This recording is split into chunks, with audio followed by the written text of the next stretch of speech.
October 2014 is the date for our trip to Juventus. It's going to be a very tough ask. I am recording this video on the 26th of December, Boxing Day. It's just, the 3 o'clocks have just finished. So of course, if you're watching this in a few weeks' time, or don't know when it will actually be out, maybe 2 or 3 days. But Villa have just lost 1-0, which is a bit disappointing. But anyway, that's beside the point. Just want to wish you all a Merry Christmas. Hope you all had a great day. Stuffed in, hope so. And hopefully for the end of this year and going into 2015, I can keep on producing good content. The channel is growing quite nicely at the moment. We've just hit 150 subscribers, which is a good personal milestone. It mightn't seem like much, but for me, it's a nice milestone to achieve. Anyway, I've been rambling a bit too much already, so we'll get into the good stuff, I suppose. Actually, there hasn't been much happened since the last episode, which is of course the great 1-0 win away at the Olimpico against Roma. So only 2 games since then, 1 win, 1 draw. Both of them, one win, 1 defeat. Both of them were home games, one against Sampdoria, one against Atalanta. One against Sampdoria we'll start off with. It was a 1-0 defeat, a really annoying game. We should have won it. Well, we should have at least got a point, I think, out of it. Manolo Gabbiadini scoring the only goal in the game in the 45th minute. We did edge the stats. 2 clear-cut chances to 1, 15 shots to 14. Only 2 shots on target, though, from our 15, which is a real worrying sign. From my point of view, I don't like that. That's just extremely poor. Pablo Romero did pick up an injury. Is he still injured? I'm not so sure. I think he is. Yeah, he picked up a fairly long term. Well, he's been out for. Oops, let's have a look. 3 weeks, and he's still got 2 or 3 weeks more. So it was a 5 or 6 week injury. Yeah, we kind of played a lot of pretty useless football in this game, you know. And you see it actually a lot in real life, I find, where you kind of get teams who play possession football for the sake of it, really. Don't actually do much with it. They kind of play it between their centre halves, like Villa do it sometimes, without actually going anywhere. But, of course, it's possession stats. But we did a bit of this in this game, and it really cost us, because we lost concentration, they scored, and we weren't able to recover and equalise.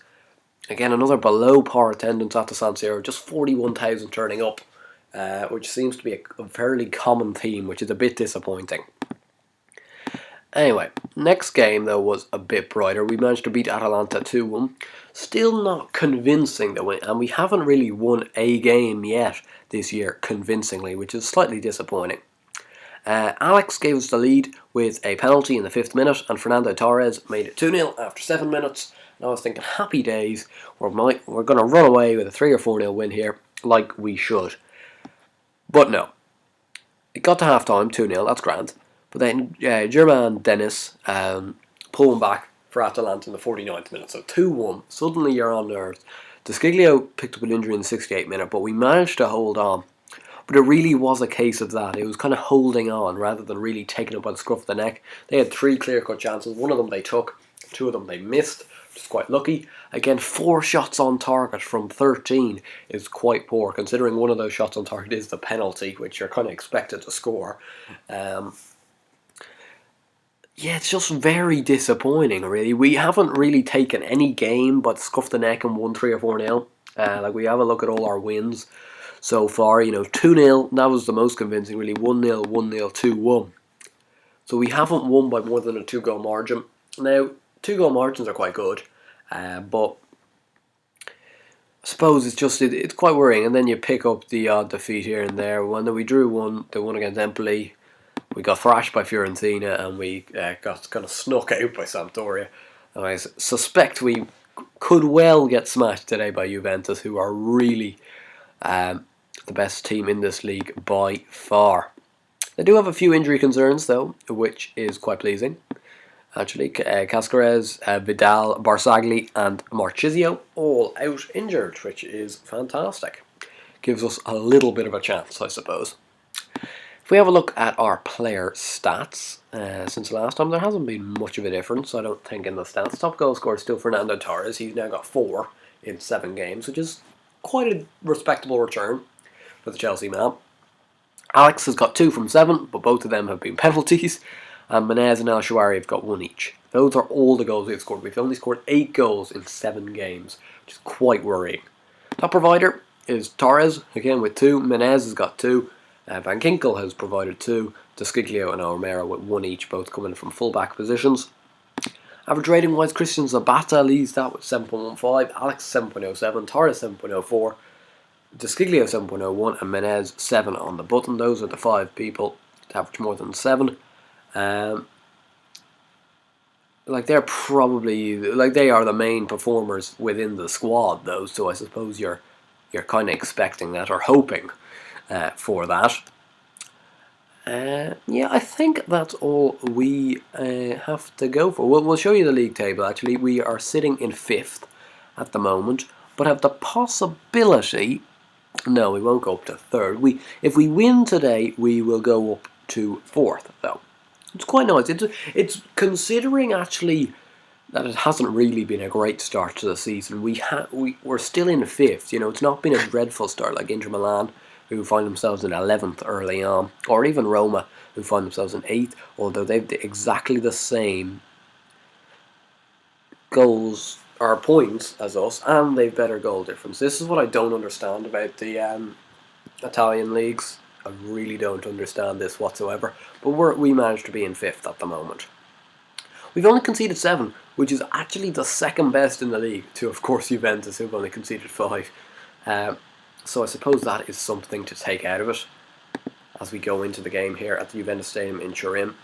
The team we've been forced to go for today is Diego Lopez in goal, back for Desciglio at left back, Alex and Zapata in the middle with Abate at right back, De Jong as the anchor man, Polly is the box-to-box, Van Ginkel as the advanced playmaker, Menez and El Shawari as the wingers, and Torres as the advanced forward up top on his own once again. As I've been saying, he's actually doing a decent enough job considering he's leading the line by himself, which is always a tough ask in the Serie A. Oh, I forgot to go through their team. I'll go back to it in a second. I'll just do this team talk. We need to try and get the boys revved up because this is a big game, even though it's not necessarily a derby. I don't think. Actually, I might check that. Cause it might be a kind of a historic, like a competitive derby. I'm not sure. Yeah, fierce rivals, Juventus competitive. So it's actually a bigger rivalry than Roma. I didn't really know that. I knew that AC Milan and Juve have been really the 2 dominant forces in Serie A for the last God knows years, but I didn't know they were quite rivals. But obviously they built up that sort of rivalry a bit, you know, like Man U, Chelsea, Man U, Liverpool sort of thing. Anyway, they're going for a 4-3-1-2, quite a narrow formation with Buffon in goal, back for Evra, Chiellini, Bonucci and Lichtsteiner, Pirlo, Guado Asamoah, Paul Pogba, Roberto Pereira, Villa legend on my save, Fernando Llorente and Carlos Tevez. Jeez, there's not a weak link in that team, is there? That is quite worrying if you ask me. Is Tevez finds Llorente early on, and Fernando Torres has picked up a knock within 1 minute. But here's Jeremy Menez. Alex, oh what a chance, and he's been saved by Buffon. That's a real opportunity for Alex to steal in there. Don't think we're not going to take off Torres just yet. We'll give him a few minutes, see if he can cope. And here he is. Can he score? Oh no, that is a shit touch and a shit bit of play really from Torres. Tevez now on it. Pereira, he's dangerous, and we've conceded a penalty. Nigel de Jong's brought him down. That's quite poor play. And it's going to be Tevez, I think. Tevez Llorente to step up. It is Tevez. It is 1-0 after just 7 minutes. And the agony begins.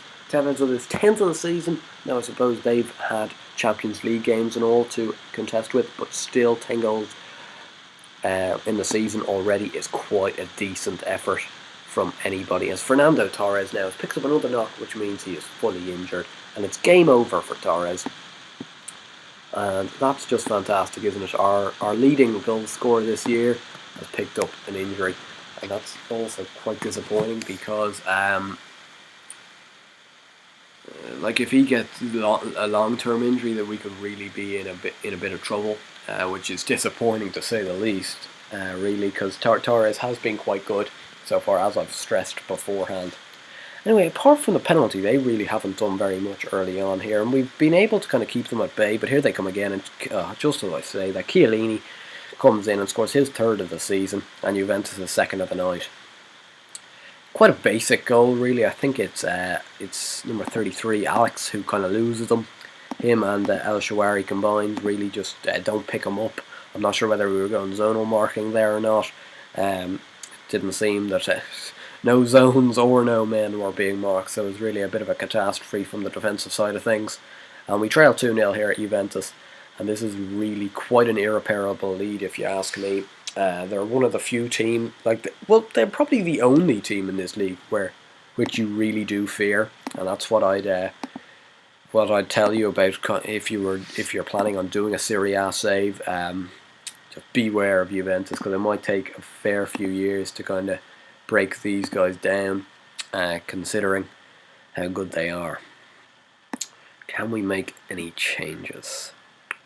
See, I don't think we can, actually. Well, not anything that's really going to make a difference. I'm going to bring on Kazuki Honda for Marco Van Ginkel, because he hasn't done too much this season, and Kazuki Honda's really not been given probably a big enough chance to express what he can do.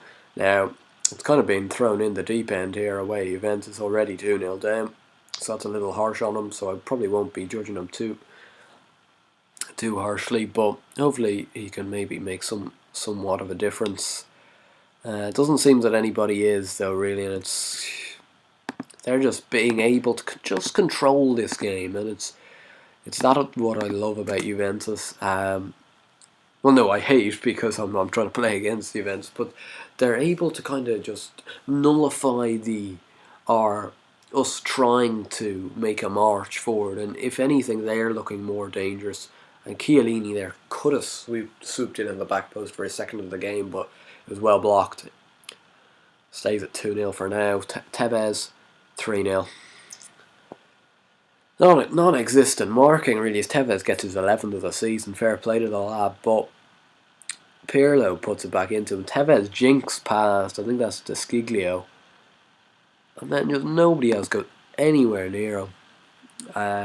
It's not great defending by Desciglio in the first place, but after that, there was nobody who was prepared to go near him. And it just capped off a pretty shit day at the office. Zabata, actually, that's quite good, I think. Even though it doesn't feel like much, we're still going to lose the game. There's no question about that. But that's a real booster that we can actually score against Juventus. As Christian Zabata there sneaks in around the back from a well-worked set piece to get his first of the season, and he's gone and got himself sent off realistically around 25 seconds after scoring. Is that smart? I think so. That is absolutely brutal play, I have to say. And if you're going to be that silly, you deserve to be sent off. And we're just going to sacrifice Pizzini and play nobody up front, because Pizzini has been crap since coming on for Torres. This is the problem I have. He's just nowhere near the standard of Torres, and hopefully Torres isn't out for too long, because this is the first time actually in the entire season where we're actually having a few back-to-back games. Like this game, the Serie A season is quite odd, because we're actually quite far into it. We've just lost the game, just in case you didn't realise. 3-1. I'm satisfied with the performance. It's poor play. We're still in 5th, which is grand. But what am I trying to say? Yeah, we're quite far in. We're at the end of October. We've only played 8 games. I'm trying to remember in the Premier League. I think you would have played maybe 1 or 2 more games by now. So I suppose it's not too funny. But we do have a bit of a backlog of games coming up, which is quite nice, because I'm looking forward to it. And oh my god.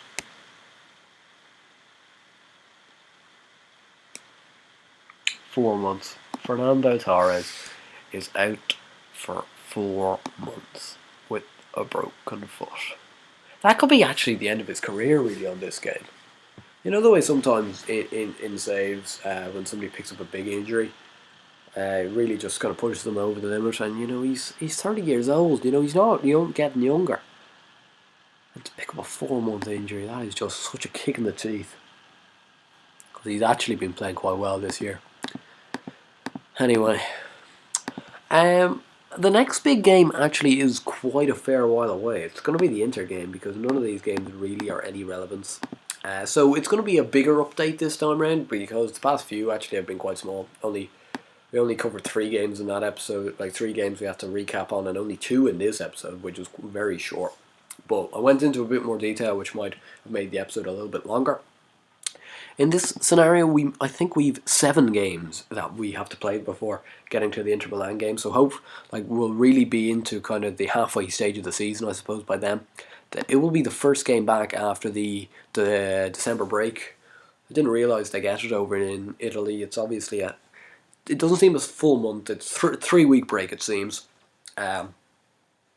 to rest over the Christmas period, which I always think is good. Although, as a football fan, you love the stuff over Christmas in the Premier League. It's absolutely fantastic. Games here, there, and everywhere. But realistically, they shouldn't be playing that much over Christmas. They should be playing maybe 2 or 3 games. Instead, they play like 5 within 2 weeks of each other or so. Anyway, over in Italy they play 0, and over in Germany they play 0. Anyway, I'm rambling again. Between this episode and this episode and the next one, we have Cagliari at home, Cesena away, Parma at home, Palermo away, Chievo at home, Lazio away, and Genoa away. Genoa at home. So really, you're looking into that and thinking, bar Lazio away, we really should win every single game there. Now, having said that, I'll come back and we'll have drawn 2, won 2, and lost 3 or something. Is that even 7 games? Yeah, it is. It'll be something like that. Anyway, hopefully it won't be. I hope you enjoyed this video. If you did, please give it a like and subscribe to the channel if you already haven't. I'll see you guys later. Bye.